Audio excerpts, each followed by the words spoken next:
안녕하세요. 만나서 반갑습니다. 저는 대의원 멘토 김동환입니다. 자, 이번엔 경동제약이라는 종목에 대해서 여러분들과 함께 이야기를 좀 나누고 싶은데요. 자, 저희 대의업에서는 해당 기업이 상장이 되어 있는 한 끝까지 추적하고 분석해서 여러분들의 궁금증을 해소시켜 드릴 것이라고 제가 1편을 통해 말씀드린 적이 있었습니다. 자, 이전 영상에서는 이 경동제약이라는 기업이 어떤 기업인지 자세하게 좀 제가 말씀을 좀 드렸다면, 오늘 영상에서는 과거 차트 복귀와 상승 모멘텀, 그리고 어떤 재료의 주가가 어떤 식으로 반응을 했는지를 좀 관련해 가지고 여러분들에게 말씀을 좀 드려보고자 합니다. 자, 이 기업이 기본적으로 어떤 기업인지 궁금하신 분들은 제가 채널 내에 1편을 올려드렸으니까 이 영상을 보시기 전에 꼭 한 번씩 확인하시고 보시는 것을 권장을 좀 드리고요. 자, 주가가 상승이나 하락을 할 때는 물론 간혹 수급 측면에서 특별한 이유 없이 움직일 때도 있기는 하지만, 거의 모든 상황에서 재료라는 것이 좀 발생을 하게 됩니다. 자, 이 주식을 매매할 때는 이 재료의 질을 파악하는 것이 굉장히 좀 중요하다고 볼 수가 있는데, 자, 재료의 질을 파악하는 건 둘째 치고 당장 앞에 어떤 재료가 어떤 식으로 우리에게 나타날지 우리는 알 수가 없죠. 자, 하지만 과거에 어떤 재료에 반응을 했는지를 알고 있다면 우리는 어느 정도 예상이라는 것을 좀 해볼 수가 있습니다. 자, 오늘 차트를 보면서 이런 부분을 좀 중점적으로 여러분들과 이야기를 나눠보도록 하겠습니다. 자, 제가 업데이트 해놓은 경동제약의 첫 번째 개요 영상을 좀 보신 분이라면 이 경동제약이라는 기업이 어떤 일을 하는지 잘 아실 테지만, 처음으로 보시는 분도 분명히 계실 것이기 때문에 제가 간단하게 먼저 말씀을 드려보겠습니다.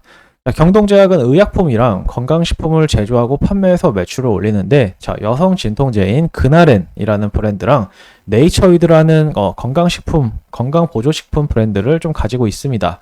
자, 그동안은 뛰어난 영업력을 좀 내세우면서 개인 병원 상대로 장사를 정말 잘했던 그런 기업인데, 자, 하지만 올해부터 업황이 좀 본격적으로 꺾이게 되면서 올해 상반기에만 180명 정도를 내보냈다고 해요.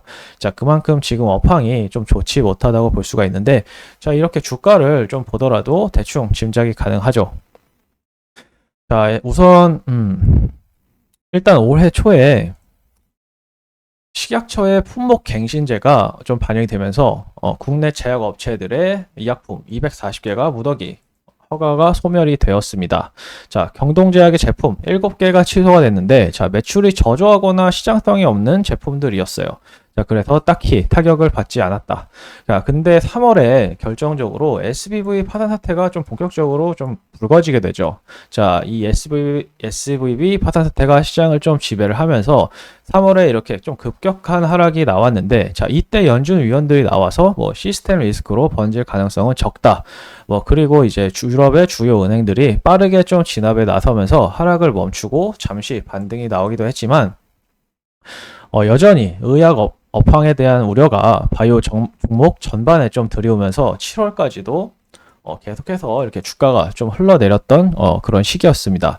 자, 그러다가 이제 8월에 미국의 주요 제약업체들의 실적이 좀 좋게 나오면서 의료기기 테마가 굉장히 좀 좋았었죠.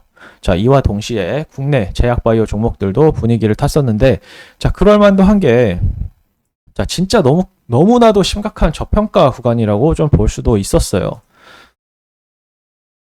자, 하지만 그럼에도 불구하고 이렇게 60일선을 계속해서 넘지 못하고 계속해서 하락을 좀 했었죠. 자, 그러다 올해 10월 말부터 다들 잘 아시다시피 중국의 폐렴이 좀 유행을 시작하게 됩니다. 자, 경동제약은 과거 코로나 수혜를 굉장히 크게 받았었던 종목이기 때문에, 자, 이런 폐렴과 같은 질병의 주가가 크게 좀 변동성을 키우는 경향이 있죠.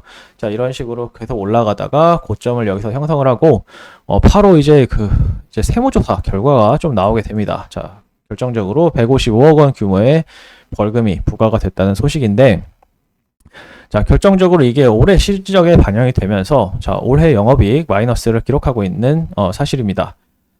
자, 올해 1년을 좀 돌아보면 정말 다양한 악성 재료가 나타나게 되면서 주가가 계속해서 빠졌던 아주 힘든 해였던 것 같아요. 자, 하지만 지금 계량 신약 부분에 좀 파이프라인을 좀 보시게 되면은 다양한 심약의 임상 일상이 좀 진행 중인 상황이기 때문에 자, 주가가 크게 빠져서 극심한 저평가 구간이라고 볼 수 있는 지금 이런 부분 내년 잠재적인 상승 모멘텀으로 주목해 볼 만 하겠죠. 자, 또 최근 오너가 변경이 된 지 얼마 되지 않은 시점이라 정말 다양한 좀 노이즈가 나오고 있는데 자, 이런 부분도 안정이 되기 시작한다면 그때 비로소 좀 강한 모습을 보여줄 수 있지 않을까라고 좀 말씀을 드려보고 영상 마무리 짓도록 하겠습니다. 자, 또 향후에 경동제약의 주가에 변동성을 부여할 만한 재료가 나온다면 제가 바로 영상을 찍어서 업데이트할 예정이니까 참고 부탁드리고 자, 오늘의 내용이 도움이 되셨다면 좋아요와 구독 한 번씩만 눌러주시면 저에게 정말 큰 힘이 될 것 같습니다. 자, 영상 끝까지 시청해주셔서 감사합니다.